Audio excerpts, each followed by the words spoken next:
ಒಟ್ಟು ಸಾಲ 200.16 ಲಕ್ಷ ಕೋಟಿ. ಸಾಲ ಬರೋಬ್ಬರಿ ಸರಾಸರಿ 3 ಪಟ್ಟು ಹೆಚ್ಚಾಗಿದೆ. ಯಾರ ಅಭಿವೃದ್ಧಿಯೂ ಆಗಿಲ್ಲ. ಪ್ರತಿಯೊಬ್ಬ ಭಾರತೀಯನ ಖಾತೆಗೆ 15 ಲಕ್ಷ ರೂಪಾಯಿ. ಮಹಾತ್ಮ ಗಾಂಧಿ ಮತ್ತು ಡಾಕ್ಟರ್ ಅಂಬೇಡ್ಕರ್ ಅವರ ಆಲೋಚನೆಗಳನ್ನ ಇಷ್ಟಪಡದವರು. ನಮಸ್ಕಾರ, ಈ ದಿನಕ್ಕೆ ಸ್ವಾಗತ. ನಾನು ಜಿಎಂ ಪವಿತ್ರ.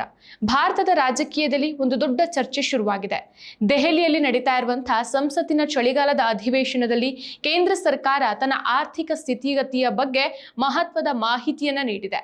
ಸಿಪಿಎಂ ಸಂಸದ ವಿ ಶಿವದಾಸನ್ ಅವರ ಪ್ರಶ್ನೆಗೆ ಲಿಖಿತ ಉತ್ತರ ನೀಡಿದ ಹಣಕಾಸು ಸಚಿವಾಲಯ 2025-26ರ ಬಜೆಟ್ ಅಂದಾಜಿನ ಪ್ರಕಾರ ಕೇಂದ್ರದ ಸುಮಾರು ಒಟ್ಟು ಸಾಲು 200.16 ಲಕ್ಷ ಕೋಟಿ ರೂಪಾಯಿ ತಲುಪಲಿದೆ ಅಂತ ಹೇಳಿದ್ದಾರೆ. ಸರ್ಕಾರ ತನ್ನ ಆದಾಯದ ಮೂಲವನ್ನ ಬಲಪಡಿಸೋ ಬದಲು ಸಾಲದ ಮೇಲೇನೆ ಹೆಚ್ಚು ಅವಲಂಬಿತವಾಗಿದೆ ಅನ್ನೋ ಅಭಿಪ್ರಾಯಗಳು ಇದೀಗ ಸೋಷಿಯಲ್ ಮೀಡಿಯಾಗಳಲ್ಲಿ ಅಥವಾ ಸಾಮಾಜಿಕ ವಲಯಗಳಲ್ಲಿ ಕೇಳ್ಬರ್ತಾ ಇದೆ. ಮನಮೋಹನ್ ಸಿಂಗ್ ಅವರು ದೇಶದ ಪ್ರಧಾನಿಯಾಗಿದ್ದ ಸಂದರ್ಭದಲ್ಲಿ ದೇಶದ ಸಾಲ ಸುಮಾರು 53.11 ಲಕ್ಷ ಕೋಟಿ ರೂಪಾಯಿ ಆಗಿತ್ತು. ಆದರೆ ಮೋದಿ ಅವರು ಅಧಿಕಾರಕ್ಕೆ ಬಂದ ನಂತರ ಸಾಲದ ಮೊತ್ತ ಸುಮಾರು 200 ಲಕ್ಷ ಕೋಟಿಯನ್ನು ಮೀರಿಸಿದೆ. ಪ್ರಧಾನಿ ಮೋದಿ ಅವರು ಅಧಿಕಾರಕ್ಕೆ ಬಂದು 11 ವರ್ಷಗಳಲ್ಲಿ ಈ ಸಾಲದ ಮೊತ್ತ 148 ಲಕ್ಷ ಕೋಟಿ ರೂಪಾಯಿ ಹೆಚ್ಚಾಗಿದೆ. ಕೇಂದ್ರ ಸರ್ಕಾರದ 200 ಲಕ್ಷ ಕೋಟಿ ರೂಪಾಯಿ ಸಾಲವನ್ನ ದೇಶದ ಜನಸಂಖ್ಯೆಗೆ ಅಂದ್ರೆ 140 ಕೋಟಿ ಜನಸಂಖ್ಯೆಗೆ ತಾಳೆ ಹಾಕಿ ನೋಡಿದ್ರೆ ಎಲ್ಲಾ ಭಾರತೀಯನ ತಲೆ ಮೇಲೆ ತಲಾ 1,42,857 ರೂಪಾಯಿ ಸಾಲ ಬರುತ್ತೆ. ಮೋದಿಯವರ ಅಚ್ಚೇ ದಿನ್ ಸಬ್ಕಾ ಸಾಥ್ ಸಬ್ಕಾ ವಿಕಾಸ್ ಘೋಷಣೆಯಲ್ಲಿ ದೇಶದ ಸಾಲ ಬರೋಬ್ಬರಿ ಸರಾಸರಿ 3 ಪಟ್ಟು ಹೆಚ್ಚಾಗಿದೆ. ಆದ್ರೆ ಯಾರ ಅಭಿವೃದ್ಧಿಯೂ ಆಗಿಲ್ಲ. ಪ್ರಸ್ತುತ ಭಾರತದಲ್ಲಿ 100 ಕೋಟಿಗೂ ಅಧಿಕ ಜನ ಇಂದಿಗೂ ಸಹ ಒಂದು ಕೊಳ್ಳುವ ಸಾಮರ್ಥ್ಯ ಇಲ್ಲದೇನೆ ಒದ್ದಾಡ್ತಿದ್ದಾರೆ. ಬದುಕು ದೂಡೋಕೆ ಹರಸಾಹಸ ಪಡ್ತಿದ್ದಾರೆ. ಆದ್ರೂ ಅವರ ತಲೆ ಮೇಲೆ ಬೃಹತ್ ಸಾಲದ ಹೊರೆಯನ್ನ ಸರ್ಕಾರಗಳು ಹೇರಿದೆ. ಅಭಿವೃದ್ಧಿಶೀಲ ರಾಷ್ಟ್ರದ ಆರ್ಥಿಕ ಸ್ಥಿತಿ ಸಮತೋಲಿತ ಸುಸ್ಥಿರವಾಗಬೇಕು ಅಂತಂದ್ರೆ ಆದಾಯ ಖರ್ಚು ವೆಚ್ಚಗಳ ನಡುವೆ ಅಂತರ ಕಡಿಮೆ ಆಗಿರಬೇಕು. ಸಾಲ ಮಾಡಿ ತುಪ್ಪ ತಿನ್ನುವ ಮದುವೆ ಮಾಡುವ ಪರಿಸ್ಥಿತಿ ಬರಬಾರದು. ಸಾಲ, ಬಡ್ಡಿ, ವೇತನ, ಪಿಂಚಣಿಗೆ ನಮ್ಮ ಆದಾಯದ ಬಹುಪಾಲು ವ್ಯಯವಾದ್ರೆ ಅಭಿವೃದ್ಧಿಗೆ ಮತ್ತೆ ಸಾಲದ ಮೊರೆ ಹೋಗುವುದು ಅನಿವಾರ್ಯ ಆಗ್ಬಿಡುತ್ತೆ. ಮಿತಿ ಮೀರಿದ್ರೆ ಆರ್ಥಿಕ ಅಪಾಯ ಅಥವಾ ಬಿಕ್ಕಟ್ಟು ತಪ್ಪಿದ್ದಲ್ಲ. ನಮ್ಮ ದೇಶದ ಆರ್ಥಿಕತೆ ಮತ್ತು ಜನರ ಜೀವನ ಯಾವ ಮೊಗದಲ್ಲಿದೆ ಅನ್ನೋದನ್ನ ನೋಡಿದ್ರೆ ಕೊಳ್ಳುವ ಶಕ್ತಿಯೂ ಸಹ ದೇಶದ ಬಹುಸಂಖ್ಯೆಯ ಜನರಲ್ಲಿ ಇಲ್ಲದಾಗ್ಬಿಟ್ಟಿದೆ. 2014ರಲ್ಲಿ ನರೇಂದ್ರ ಮೋದಿ ಅವರು ಅಧಿಕಾರಕ್ಕೆ ಬರೋಕ್ಕಿಂತ ಮೊದಲು ದೇಶದಲ್ಲಿ ನಿರುದ್ಯೋಗ ತಾಂಡವವಾಡ್ತಾ ಇದೆ. ಯುವಕರು ರಸ್ತೆಯಲ್ಲಿ ತಿರುಗಾಡ್ತಿದ್ದಾರೆ. ಕಾರ್ಖಾನೆಗಳು ಬಾಗಿಲು ಹಾಕ್ತಾ ಇದೆ. ನಾವು ಅಧಿಕಾರಕ್ಕೆ ಬಂದ್ರೆ ಪ್ರತಿ ವರ್ಷ 2 ಕೋಟಿ ಉದ್ಯೋಗಗಳನ್ನ ಸೃಷ್ಟಿಸ್ತೇವೆ ಅಂತ ಒಂದು ದೊಡ್ಡ ಘೋಷಣೆಯನ್ನ ಮಾಡ್ತಾರೆ. ಈ ಘೋಷಣೆ ಜನರನ್ನ ನಂಬುವಂತೆ ಮಾಡಿತ್ತು. ಯಾರೂ ಊಹಿಸಿರ್ಲಿಲ್ಲ ಈ ಭರವಸೆಯ ಹಿಂದೆ ದೊಡ್ಡ ಮೋಸದ ಜಾಲವೇ ಇರಬಹುದು ಅಂತ.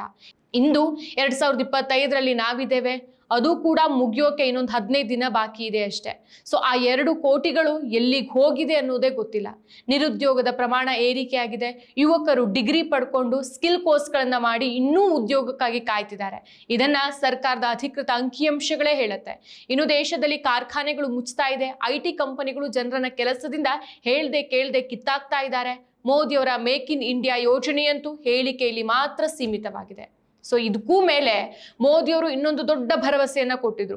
ವಿದೇಶದಲ್ಲಿರುವಂತಹ ಕಪ್ಪು ಹಣವನ್ನ ತಂದು ಪ್ರತಿಯೊಬ್ಬ ಭಾರತೀಯನ ಅಕೌಂಟ್ಗೆ 15 ಲಕ್ಷ ರೂಪಾಯಿಗಳನ್ನ ಬಿಡುಗಡೆ ಮಾಡ್ತೇವೆ ಅಂತ.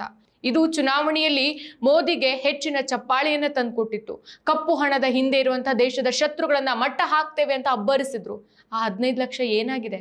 ಒಬ್ಬ ಭಾರತೀಯನ ಅಕೌಂಟಿಗೆ 15 ಲಕ್ಷ ಬಂದಿದ್ಯಾ? ಒಂದು ಪೈಸಾನೂ ಬಂದಿಲ್ಲ. ಕಪ್ಪು ಹಣದ ಬಗ್ಗೆ ತನಿಖೆಗಳನ್ನ ಮಾಡಿ ಡಿಮಾನಿಟೈಸೇಷನ್ ಮಾಡಿ ದೇಶದ ಆರ್ಥಿಕತೆಯನ್ನೇ ಬುಡಮೇಲು ಮಾಡಿಬಿಟ್ಟಿದ್ರು.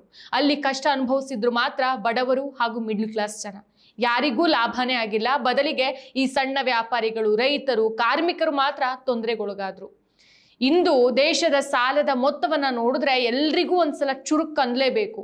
ಮೋದಿ ಆಡಳಿತದಲ್ಲಿ ದೇಶದ ಸಾಲ 200 ಲಕ್ಷ ಕೋಟಿಯನ್ನ ದಾಟಿದೆ. ಪ್ರತಿ ವರ್ಷ ಲಕ್ಷಾಂತರ ಕೋಟಿ ರೂಪಾಯಿಗಳನ್ನ ಸಾಲಕ್ಕೆ ಹಾಕಿ ದೇಶವನ್ನ ಸಾಲಗಾರನನ್ನಾಗಿ ಮಾಡ್ತಿದ್ದಾರೆ. ರಸ್ತೆಗಳು, ಬ್ರಿಡ್ಜ್ಗಳು, ರೈಲುಗಳು ಇವೆಲ್ಲವೂ ಸಹ ಸಾಲದ ಮೇಲೆ ನಿಂತಿದೆ.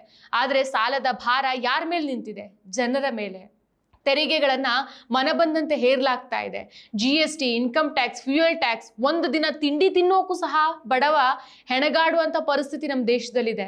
ಹಣದುಬ್ಬರ ಹೆಚ್ಚಾಗಿದೆ. ವಸ್ತುಗಳ ಬೆಲೆ ಆಕಾಶವನ್ನು ನೋಡ್ತಾ ಇದೆ. ನಮ್ಮ ದೇಶದಲ್ಲಿ ಬಡವರೇ ಇಲ್ಲ ಅಂತ ಕೇಂದ್ರ ಸರ್ಕಾರ ಬಡವರನ್ನ ಮರೆಮಾಚೋ ಪ್ರಯತ್ನನೂ ಮಾಡ್ತಾ ಇದೆ. UPA ಸರ್ಕಾರದ ಅವಧಿಯಲ್ಲಿ ಜಾರಿಯಾಗಿದ್ದಂತ ಮಹಾತ್ಮ ಗಾಂಧಿ ಉದ್ಯೋಗ ಖಾತ್ರಿ ಯೋಜನೆಯನ್ನ VB ಗ್ರಾಮ್ಜಿ ಅಂತ ಹೆಸರನ್ನು ಸಹ ಬದಲಾಯಿಸಿದ್ದಾರೆ. ಇದರಿಂದ ಆಗುವಂತ ಉಪಯೋಗ ಆದ್ರೂ ಏನು? ಗಾಂಧಿಯವರ ಹೆಸರನ್ನ ತೊಡೆದು ತಮ್ಮ ಹೆಸರನ್ನ ಹಾಕಿ ಯೋಜನೆಯನ್ನ ಉಳಿಸ್ಕೊಳ್ತಿದ್ದಾರೆ. ಅದೇ ರೀತಿ ರಾಜಭವನವನ್ನ ಲೋಕಭವನ ಅಂತ ಬದಲಾಯಿಸಿದ್ರು. ಇದು ಸರ್ಕಾರದ ಆಸ್ತಿ, ಜನರದ್ದಲ್ವಾ? ಹೆಸರು ಬದಲಾವಣೆ ಮಾಡಿ ಏನನ್ನ ಸಾಧಿಸಿದ್ದಾರೆ? ಬಡವರಿಗೆ ಏನ್ ಮಾಡ್ತಿದ್ದಾರೆ? ಏನೂ ಇಲ್ಲ. ಬಿಜೆಪಿ ಪಕ್ಷದ ಚಿಂತನೆಯೇ ಇದು. ಮಹಾತ್ಮ ಗಾಂಧಿ, ಡಾಕ್ಟರ್ BR ಅಂಬೇಡ್ಕರ್ ಅವರ ಆಲೋಚನೆಗಳನ್ನ ಇಷ್ಟಪಡದವರು ಬಡವರನ್ನ ಕಂಡ್ರೆ ಅವರಿಗಾಗೋದೂ ಇಲ್ಲ. ದೇಶದ ಬಡವರಿಗಾಗಿ ತಂದ ಯೋಜನೆಗಳಿಗೆ ಅವರ ಸಹಮತಿಯೂ ಇಲ್ಲ. ದಲಿತರು, ಹಿಂದುಳಿದವರು, ಅಲ್ಪಸಂಖ್ಯಾತರು ಇವರನ್ನ ಕಡೆಗಣಿಸೋದೇ ಅವರ ಧೋರಣೆಯಾದಂತೆ ಕಾಣಿಸುತ್ತೆ. ನನಗಿಷ್ಟ ನಂದಿನಿ ತುಪ್ಪ, ಶುದ್ಧ ತುಪ್ಪ ಅಂದ್ರೆ ನಂದಿನಿ. ಕರ್ನಾಟಕದಲ್ಲಿ ಕಾಂಗ್ರೆಸ್ ಸರ್ಕಾರ ಗ್ಯಾರಂಟಿ ಯೋಜನೆಗಳು ತಂದಾಗ ಬಿಜೆಪಿ ವಿರೋಧಿಸಿತ್ತು. ಇದು ದೇಶಕ್ಕೆ ಹಾನಿ ಅಂತ ಕೂಗಾಡಿತ್ತು. ಆದರೆ ಇಂದು ದೇಶದೆಲ್ಲೆಡೆ ಬಿಜೆಪಿ ಅದೇ ರೀತಿಯ ಗ್ಯಾರಂಟಿ ಯೋಜನೆಗಳನ್ನ ಅನುಸರಿಸ್ತಾ ಇದೆ. ಇದು ರಾಜಕೀಯ ದ್ವೇಷ ಅಲ್ಲದೆ ಮತ್ತಿನ್ನೇನು? ತಮ್ಮದಾದ್ರೆ ಸರಿ, ಬೇರೆಯವ್ರದಾದ್ರೆ ತಪ್ಪು ಅಂತ. ಇಂದು ದೇಶದಲ್ಲಿ ಭ್ರಷ್ಟಾಚಾರ ತಾಂಡವ ಆಡ್ತಾ ಇದೆ. ದೊಡ್ಡ ದೊಡ್ಡ ಯೋಜನೆಗಳ ಹೆಸರಲ್ಲಿ ಹಣವನ್ನ ಲೂಟಿ ಮಾಡ್ತಿದ್ದಾರೆ. LIC ಎಂಪ್ಲಾಯ್ಮೆಂಟ್ ಸ್ಕೀಮ್ಸ್ಗಳಲ್ಲಿ ಭ್ರಷ್ಟಾಚಾರದ ಸುದ್ದಿಗಳು ಬರ್ತಾ ಇದೆ. ಜನರ ಮೇಲೆ ತೆರಿಗೆಗಳ ಭಾರವನ್ನ ಹೇರಿ ತಮ್ಮ ಕಿಸೆಯನ್ನು ತುಂಬಿಸ್ಕೊಳ್ತಿದ್ದಾರೆ. ಮೋದಿ ನಿಜವಾಗ್ಲೂ ದಿನಕ್ಕೆ 8 ಗಂಟೆ ಕೆಲಸ ಮಾಡಿದಿದ್ರೆ ದೇಶದ ಪರಿಸ್ಥಿತಿ ಇಷ್ಟೊಂದು ದೊಡ್ಡ ಮಟ್ಟದಲ್ಲಿ ಹದಗೆಡ್ತಾ ಇರಲಿಲ್ವೋ ಏನೋ. ಆದ್ರೆ ಟಿವಿ ಚಾನೆಲ್ಗಳಲ್ಲಿ, ಪ್ರೈಮ್ ಟೈಮ್ ಡಿಬೇಟ್ಸ್ಗಳಲ್ಲಿ ಇದನ್ನ ತೋರಿಸೋದೂ ಇಲ್ಲ. ಬದಲಿಗೆ ಭಾರತ ವಿಶ್ವದ 3ನೇ ದೊಡ್ಡ ಆರ್ಥಿಕತೆ ಅಂತ ಹೇಳ್ತಾರೆ. GDP 8% ಬೆಳವಣಿಗೆ ಆಗಿದೆ ಅಂತ ಹೇಳ್ತಾರೆ. 2025ಕ್ಕೆ 5 ಟ್ರಿಲಿಯನ್ ಎಕಾನಮಿ ಅಂತ ಹೇಳಿದ್ರು. ಏನಾಯ್ತು ಈ ಹೇಳಿಕೆ? ಈ ಎಲ್ಲ ದುರಂತದ ನಡುವೆ ಕೆಲವರು ಮೋದಿಯವರನ್ನ ರಕ್ಷಣೆ ಮಾಡೋರು ಇದ್ದಾರೆ. ಅವರು ದೇಶವನ್ನ ಬದಲಾಯಿಸ್ತಿದ್ದಾರೆ ಅಂತಾನೂ ಹೇಳ್ತಾರೆ. ಆದ್ರೆ ನಿಜವಾದ ಚಿತ್ರ ಇದಲ್ವೇ ಅಲ್ಲ. ದೇಶದ ಬಡವರು, ದೀನ ದಲಿತರು, ಕಾರ್ಮಿಕರು, ರೈತರು ಇವರ ಜೀವನದಲ್ಲಿ ಬದಲಾವಣೆ ಆಗಿದ್ಯಾ? ಇಲ್ವೇ ಇಲ್ಲ, ಆಗೇ ಇಲ್ಲ. ಬಿಜೆಪಿಯವರ ಆಡಳಿತದಲ್ಲಿ ಧನಿಕರನ್ನ ರಕ್ಷಿಸೋದೇ ಮುಖ್ಯ. ಅವರಿಗೆ ಕಾರ್ಪೊರೇಟ್ಗಳಿಗೆ ತೆರಿಗೆ ಕಡಿತ, ದೊಡ್ಡ ದೊಡ್ಡ ಯೋಜನೆಗಳ ಹೆಸರಲ್ಲಿ ಸಬ್ಸಿಡಿ ಕೊಡ್ಲಾಗತ್ತೆ. ಆದರೆ ಸಾಮಾನ್ಯ ಜನರಿಗೆ ಏನೂ ಇಲ್ಲ. ಇದೀಗ ಇನ್ನೊಂದು ಚಿಂತೆಯಲ್ಲಿ ಜನ ಮರುಕಪಡುವಂತೆ ಆಗಿದೆ. ಕೇಂದ್ರದಲ್ಲಿ ಸರ್ಕಾರ ಬದಲಾವಣೆ ಆದ್ರೆ ಏನಾಗಬಹುದು? ಇವರ ಬಂಡವಾಳ ಅಂತೂ ಬಯಲಾಗ್ಬಿಡತ್ತೆ. ಮುಂದಿನ ಸರ್ಕಾರಕ್ಕೆ ದೇಶದ ಆರ್ಥಿಕ ಸ್ಥಿತಿನ ಬಲಪಡಿಸೋದು ತುಂಬಾನೇ ಕಷ್ಟ ಇದೆ. 200 ಲಕ್ಷ ಕೋಟಿ ರೂಪಾಯಿ ಸಾಲ, ಭ್ರಷ್ಟಾಚಾರ, ನಿರುದ್ಯೋಗ, ಬಡತನ, ಅಪೌಷ್ಟಿಕತೆ ಇವೆಲ್ಲವನ್ನ ಸರಿಪಡಿಸೋಕೆ ಬಹುಶಃ ದಶಕಗಳೇ ಬೇಕಾಗಬಹುದು ಏನು. ಇದು ದೇಶದ ಭವಿಷ್ಯಕ್ಕೆ ಕೊಳ್ಳಿ ಇಟ್ಟಂತಲ್ವಾ? ದೇಶಕ್ಕೆ ಬೇಕಾಗಿರೋದು ಬಡವರನ್ನ ಎತ್ತಿ ದೇಶವನ್ನ ಮುನ್ನಡೆಸುವಂತ ಸರ್ಕಾರ. ಗಾಂಧಿಯವರಂತ ಸರಳತೆ, ಅಂಬೇಡ್ಕರ್ ಅವರಂತ ಸಮಾನತೆ ಇವುಗಳನ್ನ ಮರೆತ್ರೆ ದೇಶದ ಭವಿಷ್ಯಕ್ಕೆ ಒಳ್ಳೇದಲ್ಲ ಅಲ್ವಾ? ಚುನಾವಣೆಯಲ್ಲಿ ಮಾತ್ರ ಅಲ್ಲ, ದೈನಂದಿನ ಜೀವನದಲ್ಲೂ ಸಹ ನಾವೆಲ್ಲರೂ ಸಹ ಸರ್ಕಾರವನ್ನ ಪ್ರಶ್ನಿಸಬೇಕಾಗಿದೆ. ಆಗ ಮಾತ್ರ ದೇಶದ ಚಿತ್ರ ಬದಲಾಗೋಕ್ ಸಾಧ್ಯ. ಮತ್ತಷ್ಟು ವಿಶೇಷ ವಿಡಿಯೋಗಳನ್ನು ನೋಡಲು ಮತ್ತು ಹೊಸ ವಿಡಿಯೋಗಳ ಬಗ್ಗೆ ತಿಳಿಯಲು EDina.com ಯೂಟ್ಯೂಬ್ ಚಾನೆಲ್ ಸಬ್ಸ್ಕ್ರೈಬ್ ಮಾಡಿ ಮತ್ತು ಬೆಲ್ ಐಕಾನ್ ಕ್ಲಿಕ್ ಮಾಡಿ.